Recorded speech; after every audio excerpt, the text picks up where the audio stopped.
We're in day 2 with Buckshot.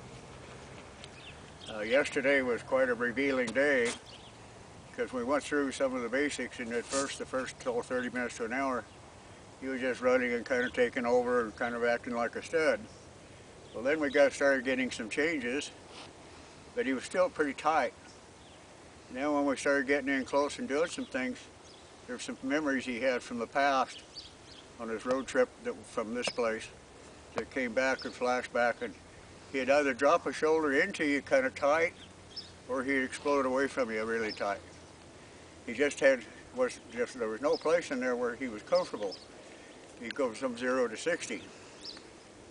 So we finally got to the point where he turned the corner and he found out that he could let down and that fear could go away. So we built on that before the end of yesterday's session. When we got done, he was just hanging out just like, boy, this is the greatest place on earth to be. So I think we made some progress yesterday with that fear. And so today what I want to do is just go do some little basic stuff with him that is very, very important. And these are going to be the building blocks that I would do with any horse in the world. He's not any different than any other horse on this respect. And he got to where he wasn't near as nippy. Now you notice I asked him to come forward, but when he got to a certain place that I've decided, I said, okay, now you can stop. So this he picked up yesterday. Now the first thing I'm going to do here is I'm going to operate the front quarters over to his right, and then I'm going to get him to step over behind to the left. Then we'll do the reverse on going this way. And it's really important that you know how to operate all 4 corners of the horse: the mind, the body, the feet, and the legs. And if you can set this up, there's that right front foot. See, now there's a release. But you'll notice that he's now starting to understand how I prepare for something. So when he sees me prepare, he prepares. So I'll prepare him again there.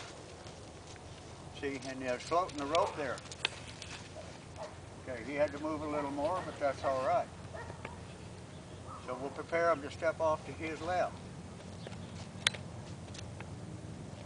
That's good. And he kind of kept the weight back on the hind feet. That'll be real important someday when you want to cut a cow. You don't want the horse coming in on top of you. So now we're going to go over to his right again.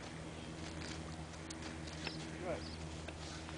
Now I'm going to have to step in here to the shoulder.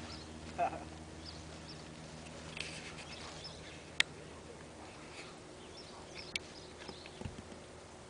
we're going to get him to step over behind, like that.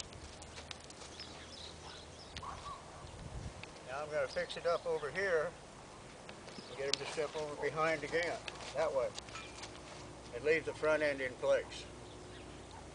Now I'll get back up here a little closer. You cannot get this too good in a horse.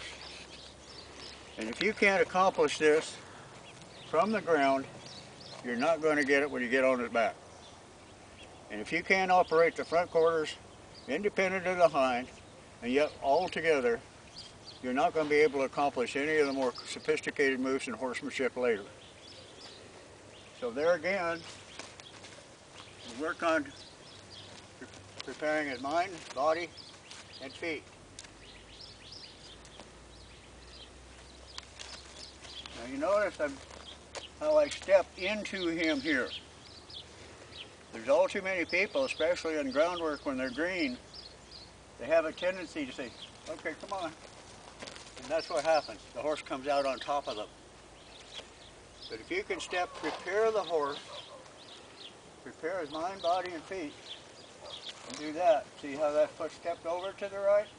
And look where my body language is. And how much did he weigh? The rope never came tight. And it's important that we get our horses so light. Now to see he's not getting prepared here. This has been his traditional back spot. We'll wait on his feet.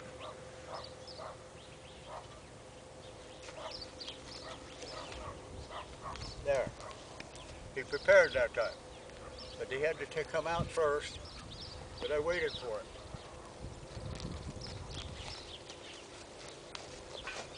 Now, one other thing I'd like to show here is that when I step into the hip, I'm going to raise this hand up pretty high. And what that's going to do is tip his nose up in the air here, and it's going to push his weight out through this shoulder, so this shoulder can't drop on me while I'm on that side.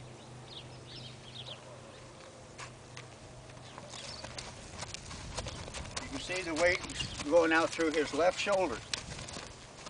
There's no way he can drop a right shoulder on me here.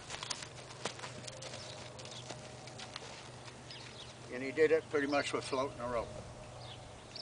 Now when I go to his left side, you're going to see a little, he's not quite as good over there. But that's all right, we'll get that better.